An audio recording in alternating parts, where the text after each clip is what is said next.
Hi, I'm Nicole Row. I play bass around here, LA, from Fresno. I do a lot of studio work, live playing, touring, all that kind of stuff. This is my jazz bass, my baby. It's my one and only thing I use.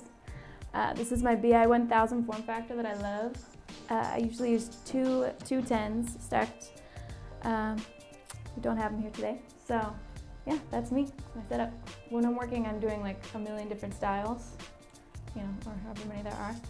And I do a lot of, I'll do jazz or even hip hop or R&B tones. And with the form factor, I can change it any way I want to get any sound. Obviously playing with my fingers and slapping and all that stuff, get different tones. But with form factor, you can, put your pedals through it, and it's exactly whatever you put into it is what you're gonna get out. So I can create any sound. One of my favorite things about it is a lot of times with different cabinets, I can't get a lot of that low beefy power, but with this, it's easy.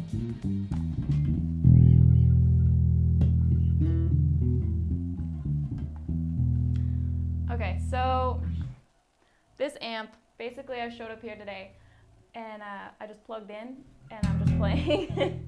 I didn't do anything to it. You can see it's pretty much just at neutral right now. But that's kind of what's so amazing about it. It just sounds good all the time. I can do anything and it just...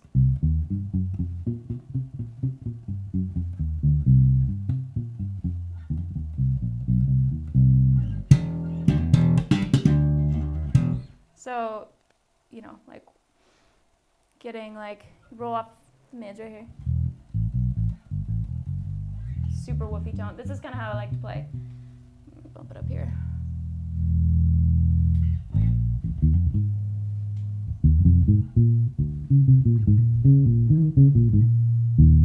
So this is everything is just cut off, all those highs, everything, it's just the warmth, but you can still hear it and you can still feel it. Obviously you can bring it brighter for playing with a band, it's gonna sound different. So bring up the treble a little bit, get that tone. But, and it'll cut. That is also another huge thing about this thing. I could play anywhere with any band, any ridiculous sound, any stage, and it just cuts. Everybody can hear it. Everybody who I'm playing with, and to them that just translates as me being amazing, but which I like them to think that. But the amp just really brings everything out. You can hear everything, so it's pretty awesome. But yeah, anyway, so the tone. Let's see.